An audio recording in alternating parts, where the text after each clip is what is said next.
Meanwhile, there was an outstanding speech given at the Federalist Society today. You may recall the Federalist Society.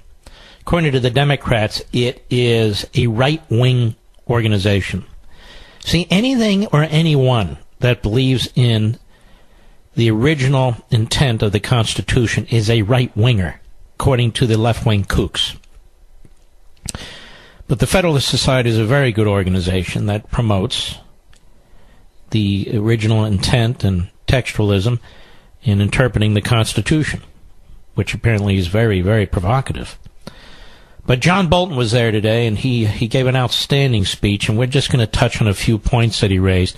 The ICC is the International Criminal Court, I think they call it. We have never been a member of that court.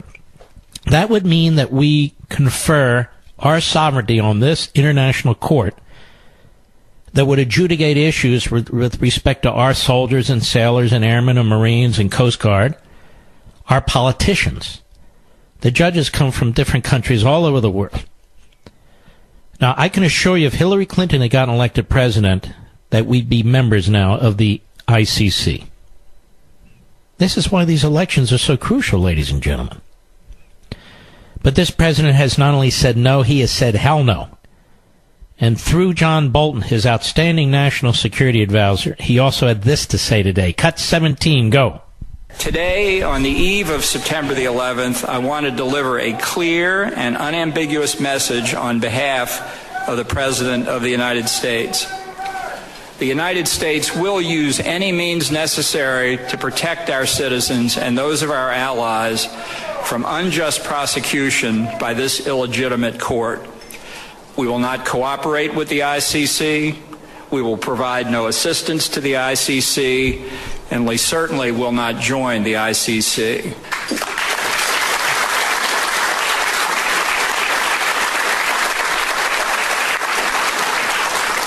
We will let the ICC die on its own.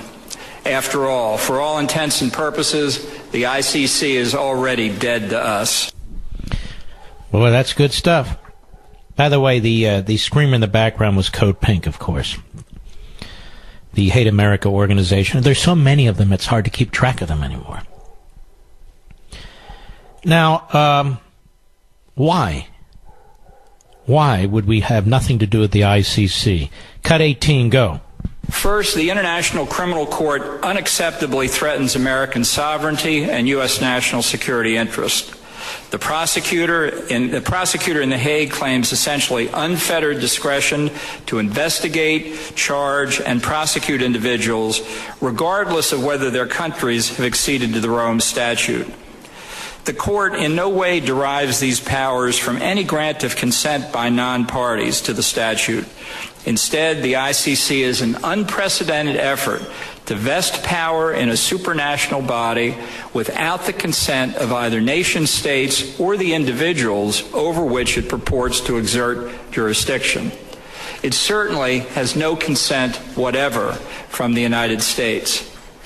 As Americans, we fully understand that consent to the governed is a prerequisite to true legitimacy, and we reject such a flagrant violation of our national sovereignty.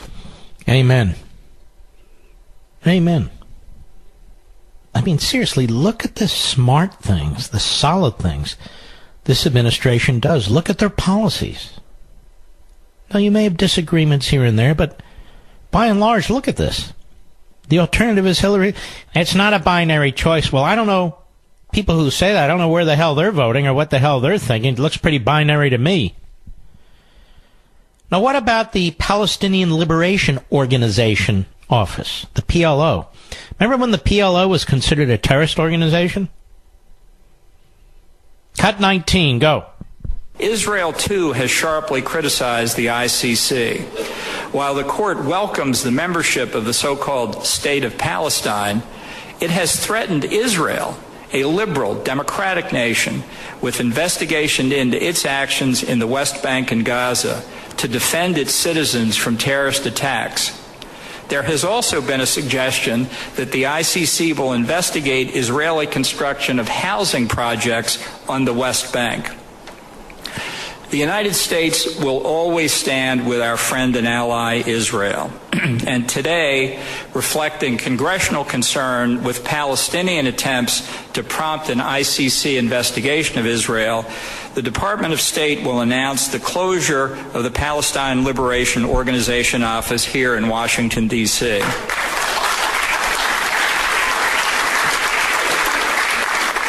As President Reagan recognized in this context, the executive has the right to decide the kind of foreign relations, if any, the United States will maintain. And the Trump administration will not keep the office open when the Palestinians refuse to take steps to start direct and meaningful negotiations with Israel. The United States supports a direct and robust peace process, and we will not allow the ICC or any other organization to constrain Israel's right to self-defense. Now, these are two very, very important and historic actions by this administration. Is it getting much coverage? You seeing much coverage of this other than passing coverage, Mr. Producer? I'm not. Nope. It doesn't, you see, it doesn't fill the theme of the day, which is today's theme, Trump is a nut. Tomorrow's theme, Trump is a racist. The theme after that, the next day, is Trump is this, a criminal, an unindicted co-conspirator. And then the next day, we have a different theme. We can't allow reality. We can't allow the real world. We can't allow the facts to interfere with our media theme because we're the free press and this is the golden age of journalism, as the great late Jake Tapper once said. Now, I have a question for Jake Tapper. May I? I have a question for Chuck Todd.